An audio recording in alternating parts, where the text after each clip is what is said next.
Olá meninos, olha só, esses vídeos que eu vou fazer agora vai ser resolução dos exercícios que eu passei nas últimas aulas, tá? Eu pensei em fazer isso agora, faz pouco tempo. Então, do primeiro exercício eu não fiz. Aí teve dessa última semana agora, semana passada, eu também não fiz, tá? Essa resolução. Então eu vou fazer dessas duas últimas semanas. Então eu vou ficar fazendo toda semana, tá? A resolução dos exercícios, por quê? Porque tem gente que não entende muito bem, tá? Não consegue fazer as atividades. Então, é uma forma de fixar o conteúdo, né? De tirar dúvida, de quem conseguiu fazer, ver o que acertou, ver o que errou, tá?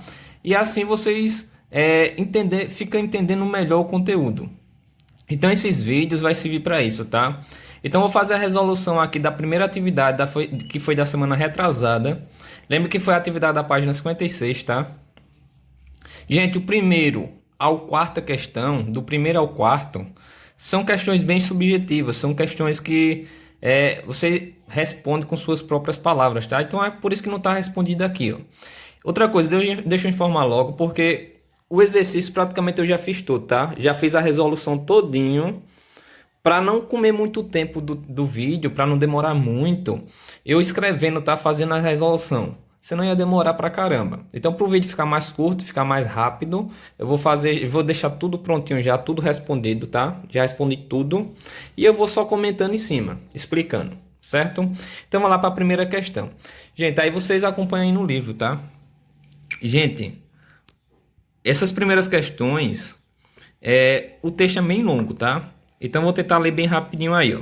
Na antiguidade, século 6 a.C., o filósofo grego Heráclito de Éfeso acreditava na perpétua mudança do universo, no mundo em eterno movimento. A frase "não poderás banhar-te duas vezes nas mesmas águas de um rio" é atribuída a Heráclito. Mesmo que a pessoa permanecesse no rio, ela e as águas que a banhassem não seriam as mesmas, pois tudo muda incessantemente. Para Heráclito, tudo é movimento. Mas cuidado! A noção de movimento não pode ser considerada algo absoluto. O conceito de movimento e o de repouso depende do referencial adotado. Cite exemplos de situações em que o corpo está em movimento em relação ao referencial e em repouso em relação a outro referencial.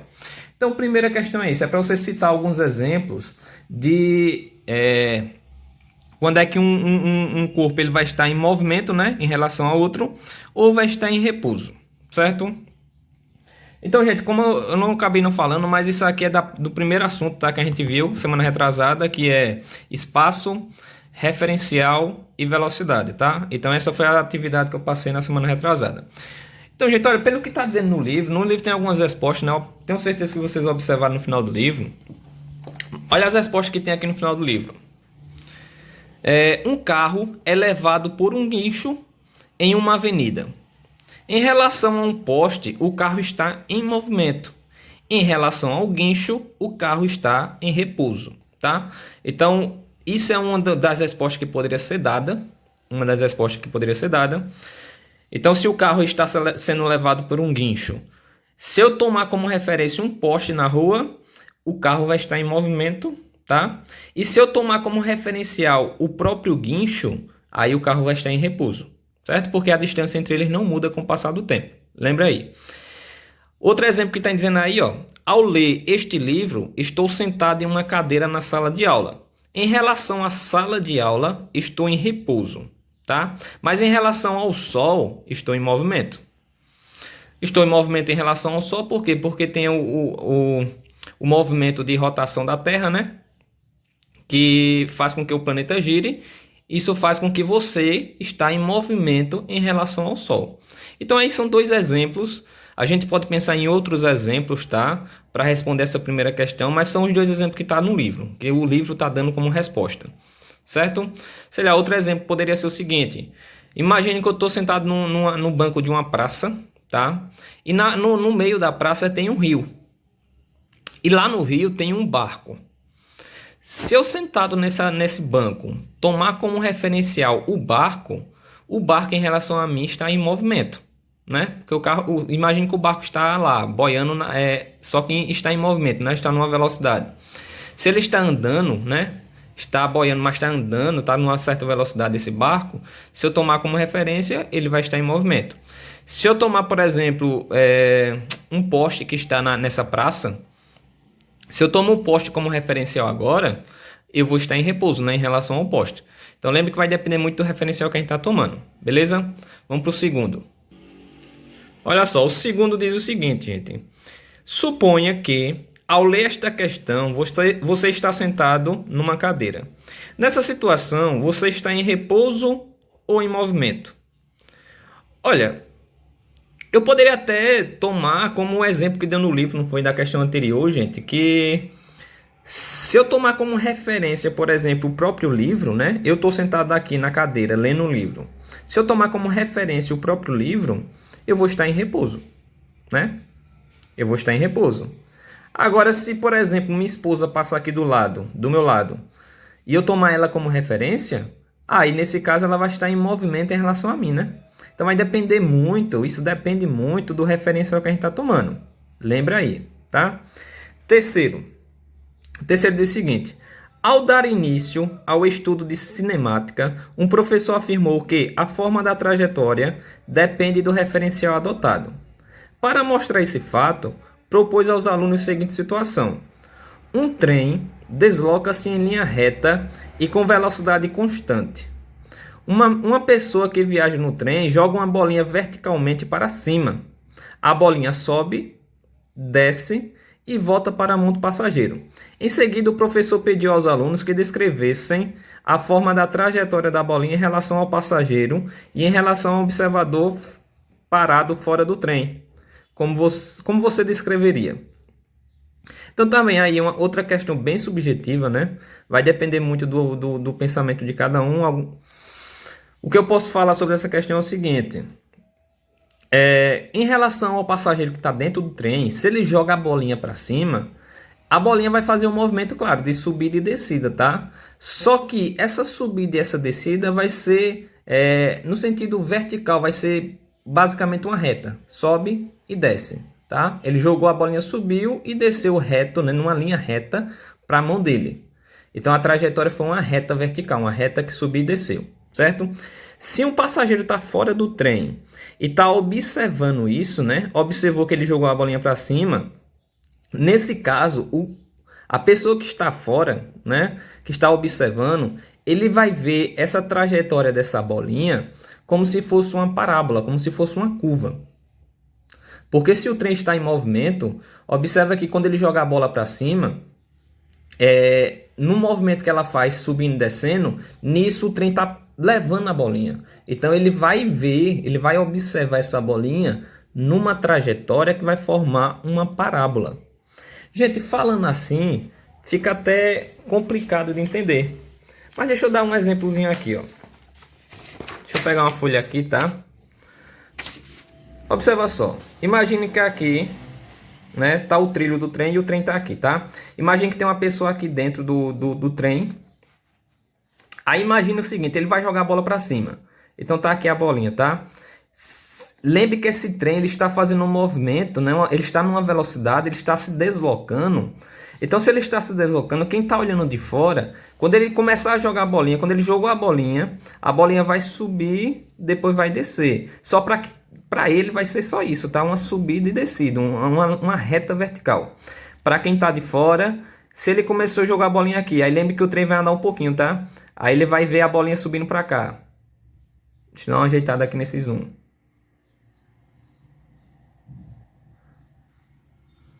Se o trem continua em movimento, ele vai ver a bolinha subindo, tá?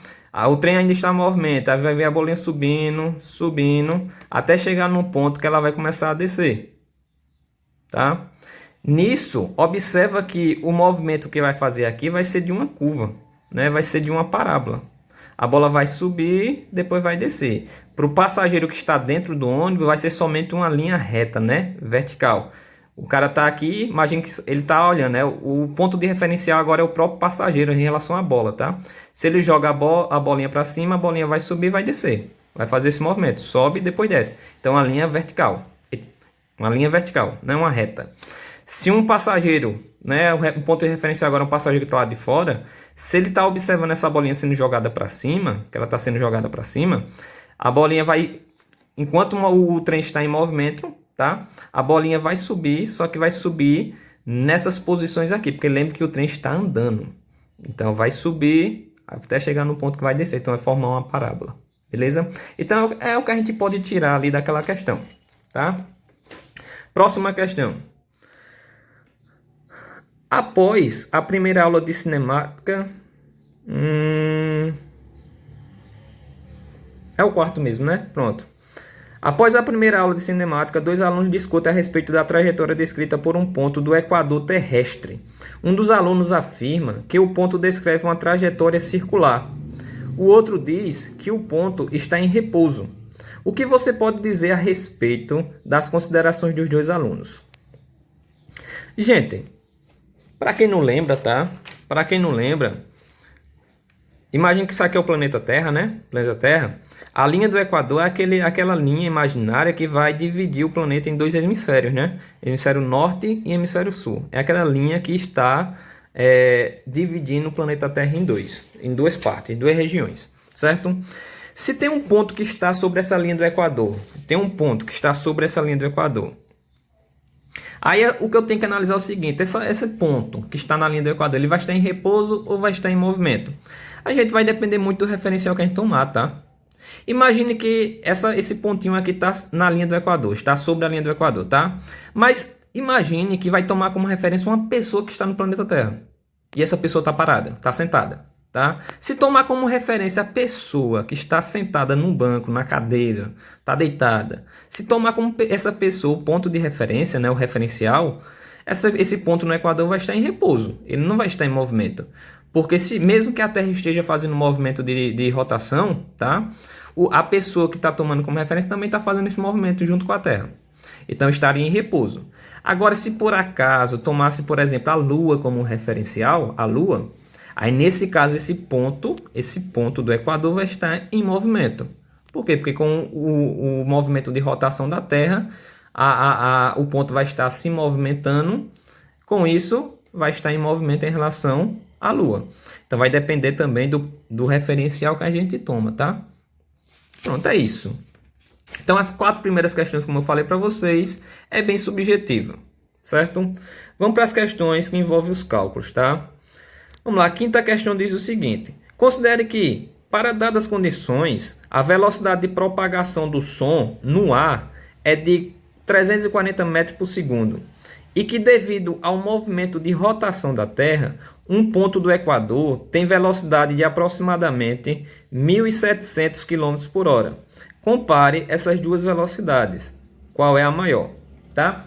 Como eu falei para vocês, gente, já está respondido aqui, tá? Eu já fiz a resolução. Deixa eu só dar uma organizada aqui. Então, olha só. Tá dizendo que, considerando que a propagação do som é de 340 metros por segundo, tá? A propagação do som no ar é 340 metros por segundo. E que um ponto no Equador, ele tem uma velocidade aproximada de 1.700 km por hora. Só pede para comparar essas duas velocidades, tá? A primeira velocidade 340 metros por segundo e a segunda velocidade de 1.700 km por hora. Gente, para me fazer a comparação, eu preciso deixar essas duas medidas aqui na mesma unidade, né? Na mesma unidade de medida. Olha que aqui está em metro por segundo e aqui está em quilômetro por hora. Então, para me poder comparar, eu tenho que deixar os dois em quilômetros por hora ou deixar os dois em metro por segundo, tá? Aí, o que é que eu posso fazer para mim converter, para mim fazer a transformação? Gente, eu fiz o seguinte aqui, ó. Posso pegar esse 340 e transformar em quilômetro por hora. Porque observa que está em metro por segundo, eu posso transformar em quilômetros por hora. E como é que eu faço a conversão, né? A transformação?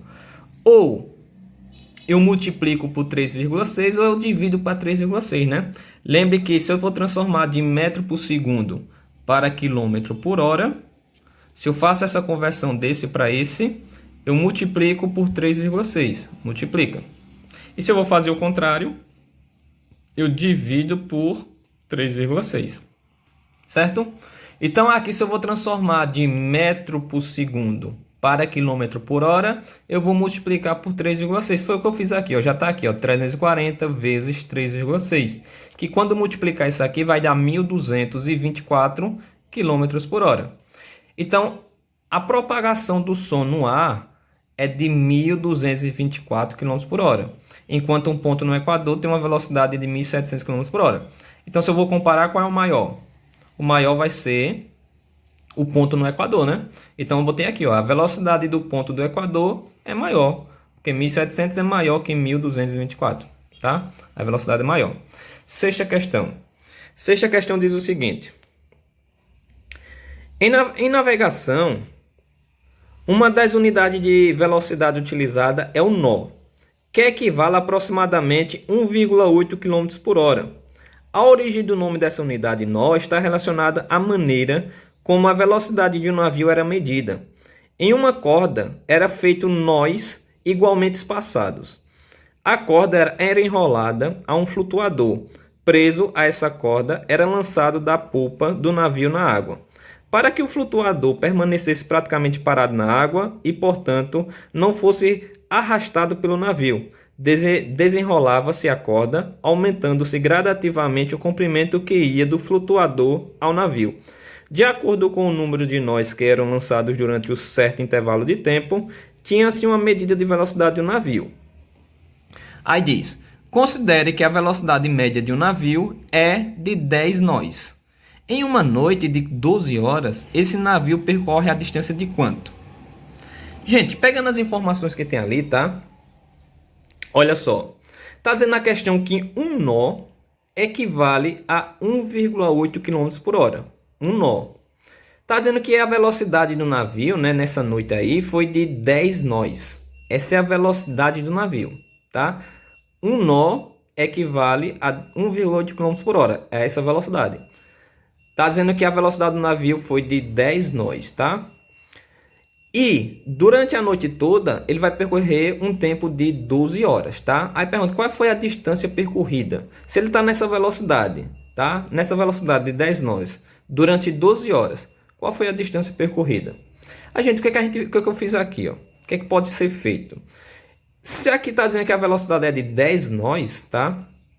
Eu vou converter esses 10 nós aqui em quilômetros por hora. E como é que eu faço isso? Se um nó é 1,8 km por hora, 10 nós vai ser quanto? Eu só preciso pegar esse 10 nós e multiplicar por 1,8, né? Porque se um nó é 1,8, 10 nós vai ser 10 vezes 1,8. Aí eu fiz a multiplicação aqui, ó. 1,8 vezes 10. 10 vezes 1,8. Que quando eu multiplicar vai dar 18, tá? Então fica 18 km por hora.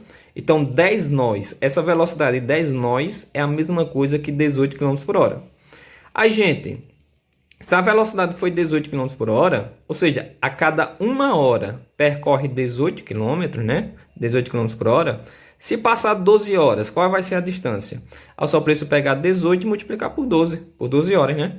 Se é 18 km a cada uma hora, então 18 vezes 12. E se eu multiplicar isso aqui, eu vou ter como resposta 216 km. Então, depois de 12 horas, numa velocidade de 18 km por hora, vai percorrer uma distância de 216. Então a resposta é a letra C, tá? Então lá nas alternativas a resposta é a letra C. Vamos para a próxima. A próxima, sétima questão diz o seguinte. Durante um campeonato brasileiro de 2010, os juízes de futebol correm, em média, 15 km por jogo. Determine, em quilômetros por hora, a velocidade escalar média dos juízes por jogo. Então vamos lá. Questão 7. Está aqui respondida já. Na questão está dizendo que um juiz, gente, ele corre 15 km por jogo, em média, tá? 15 km por jogo. Aí, gente, se ele corre 15 km por jogo, tá? Um jogo tem quanto tempo?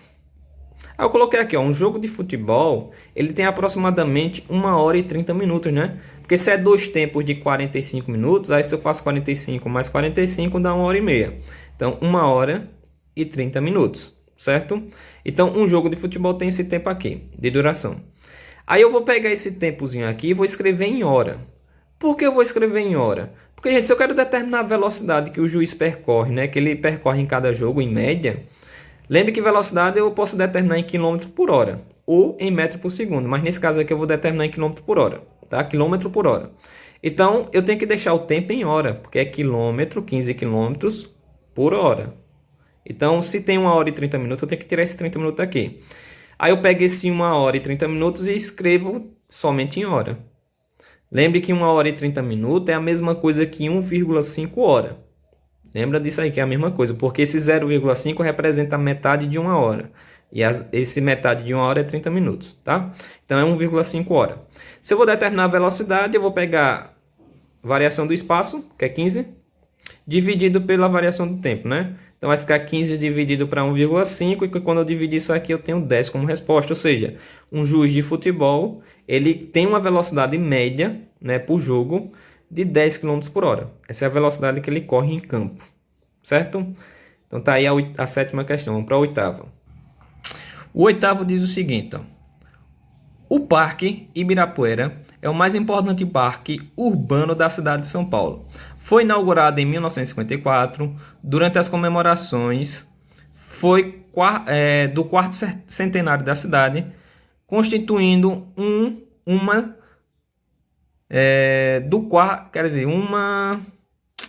das mais importantes áreas de cultura e lazer. Desculpa aí o erro. O jornal do Reino Unido, The Guardian, classificou o Ibirapuera como um dos 10 melhores parques urbanos do mundo. Beleza, são as informações, né? Algumas informações sobre o parque. Aí vem na letra A.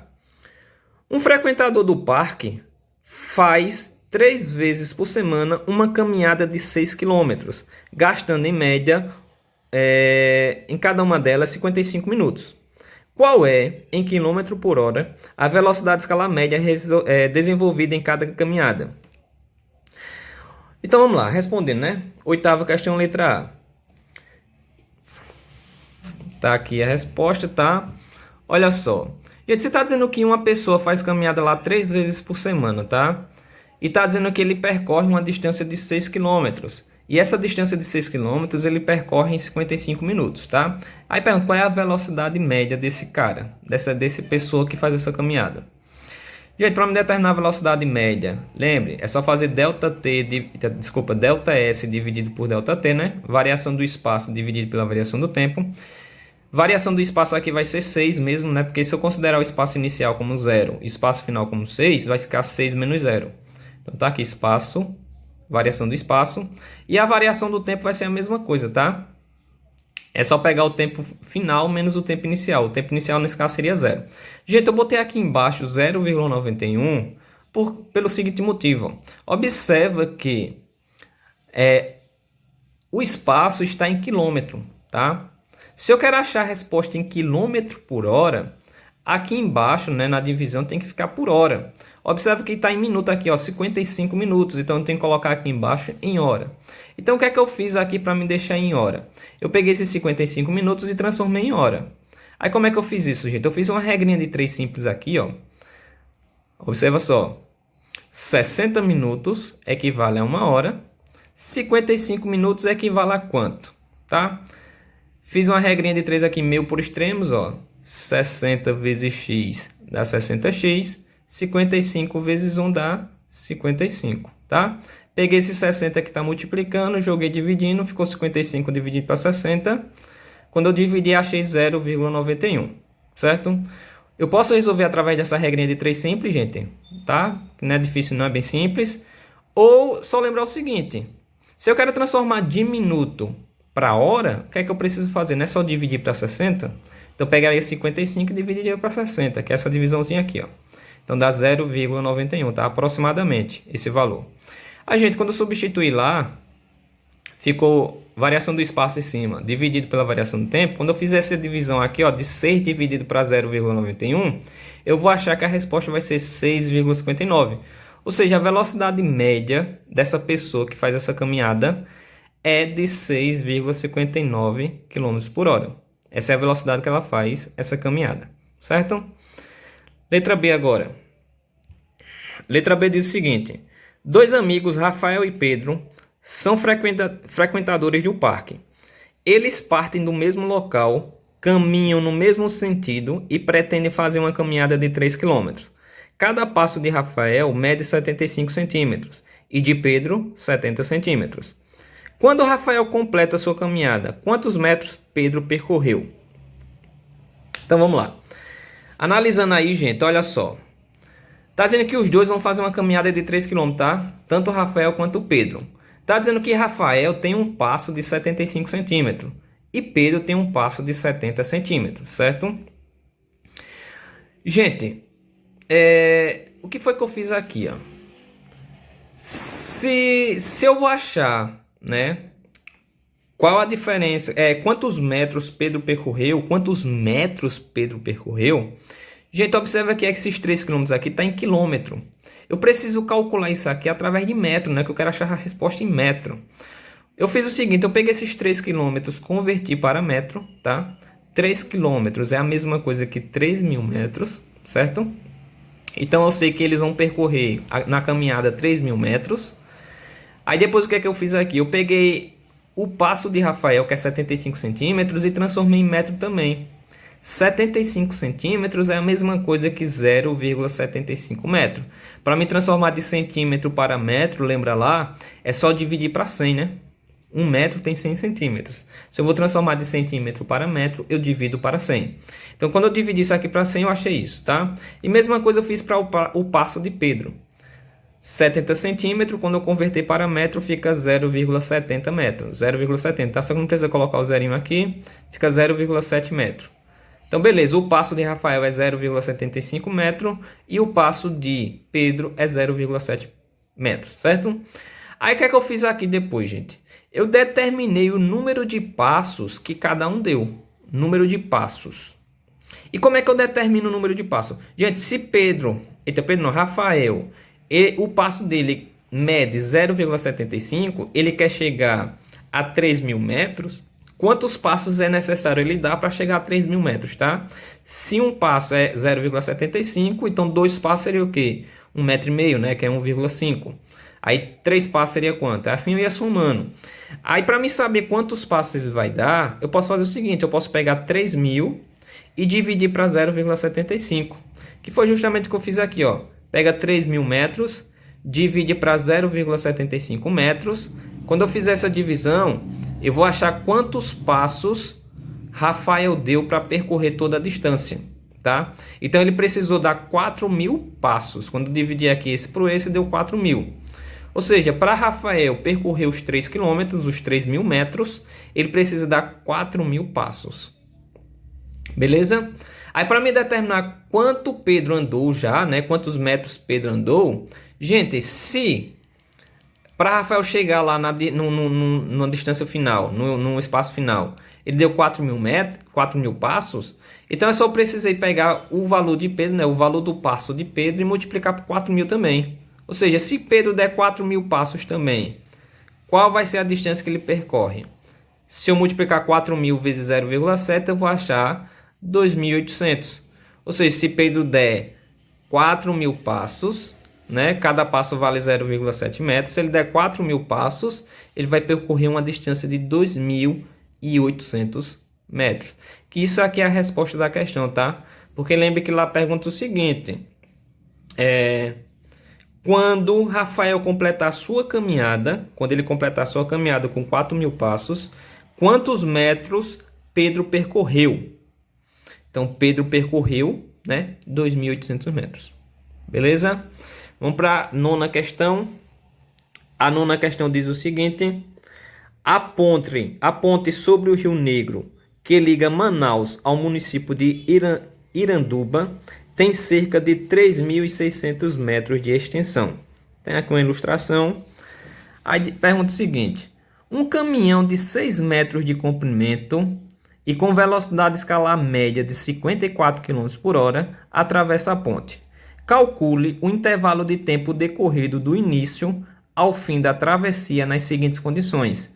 Letra A. Considerando o caminhão um ponto material. Ou seja, se vai considerar o caminhão como um ponto material, gente, é porque não vai considerar o comprimento do caminhão, porque aqui está dizendo que o comprimento do caminhão, né, é 6 metros. Então, a extensão do caminhão é de 6 metros. Então, não vou considerar esses 6 metros. É só como se o caminhão não tivesse comprimento, né? Não tivesse essa extensão. É um ponto material. Então, na letra A pede para considerar isso. Então, considerando essas informações, eu tenho o seguinte, ó. A ponte, né? Está dizendo ali na questão, ela tem 3.600 metros, certo? O caminhão tem 6 metros de comprimento e o caminhão está numa velocidade de 54 quilômetros por hora. Se o caminhão for atravessar essa ponte, tá? Em quanto tempo ele vai fazer essa travessia? Aí vamos responder a letra A, tá?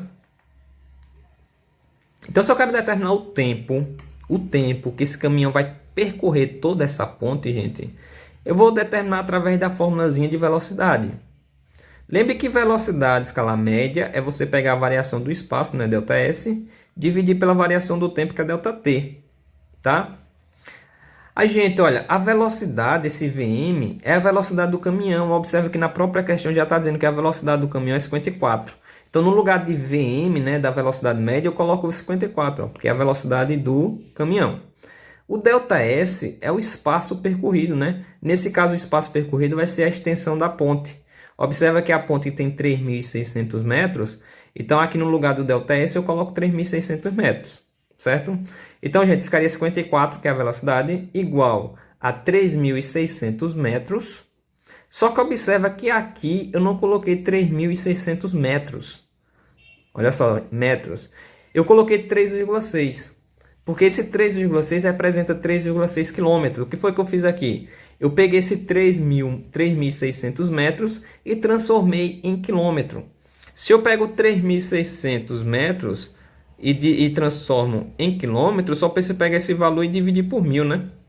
Divide por 1.000, que quando eu dividir 3.600 para 1.000, eu vou ter 3,6 quilômetros.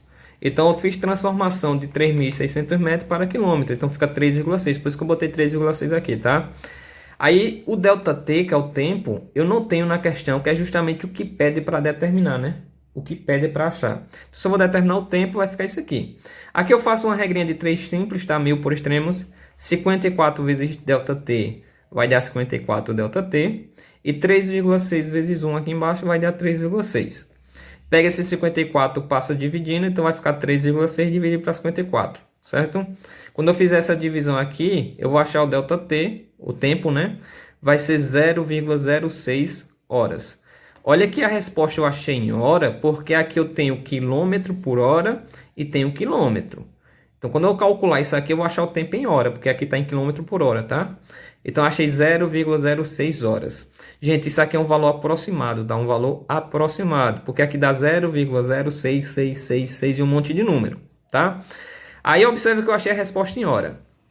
Isso aqui já poderia ser a resposta final, tá? 0,06 horas já poderia ser a resposta. Só que, gente, imagina só.